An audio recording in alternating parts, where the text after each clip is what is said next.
like bowling, okay? You have greater percentage of getting the ball close when you are chipping versus pitching, okay? Now, let's talk about the setup and mechanics of it all, okay?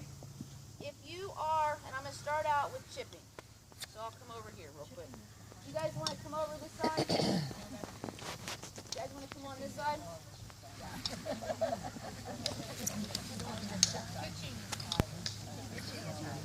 Pitching is higher. It's just like pitching a baseball, throwing a ball, getting it locked, okay?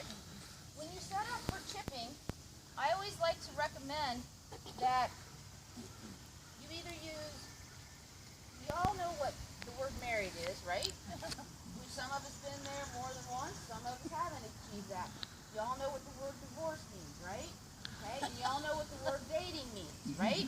I say that comically because you don't want to get married to any one club in your golf bag. I see so many times that golfers get married to one club when they chip. Start dating. Start dating all your clubs, okay? Because you will find out that if you use a sand wedge, let's say, you're going to have to spend endless hours perfecting where to hit it, let it run, and hopefully it'll be next to the hole. Whereas you probably could have used a 9-iron, done the same type of motion, and the end result is much easier and better for you, okay? Same thing in pitching. Don't get married to one club, start dating. So start divorcing some of your clubs here, okay? So when we talk about chipping setup, I like to recommend that at the back of the ball, for right-handers, southpaw, we're going to have to change this around, right? Take the back of the ball with the right inside step of your shoe here, okay? Everyone knows what to de-loft a club means. No? Okay. Every club will have a loft on it, right? My hand will be the club. When I turn that loft towards my target, I am de-lofting the club, okay? Does that make sense now? All right. So I have my sand wedge because it's the most lofted club, and I wanted to pick that so I could show you. I set it square. Do we all know what square means? Okay. Well, for those that may not, this part of the club right here is called the leading edge. Okay? That leading edge sits parallel to the back of the ball. Okay? That's square. If the toe of the club was leading, that's closed. If the heel of the club was leading, that's called open. So we're back to square.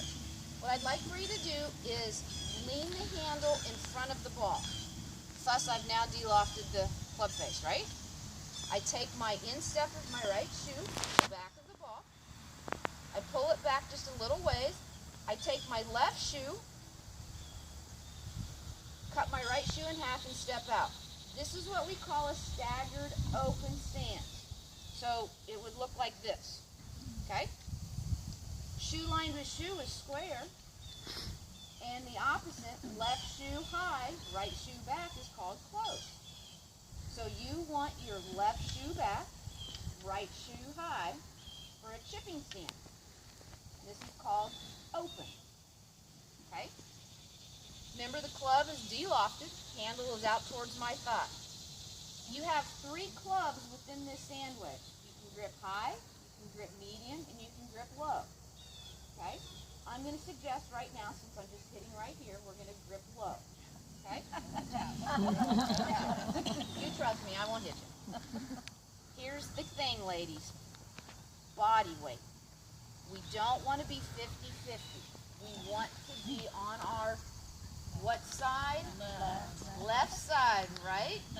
Okay, and we want to stay there, okay? The reason being is we don't want to control this motion with our hips or our body. We want to control it with more of our shoulders. It's like putting. The club doesn't elevate high. The club stays relatively low to the turf in one line, and I maintain what we call this angle in here. My angle starts out in a letter Y. Y'all see that? But now, when I de-loft the club, you see how cockeyed my letter Y is? So I maintain that angle as I go back and as I come through. legs don't move at all. No, ma'am. Okay? So I will hit as such. Okay? Now I don't want to flip my wrist. Here's a good drill for you. Y'all sell these in your shop. Okay? These are called alignment sticks. Good drill for chipping. Put it parallel to your shaft. Take your grip. Okay?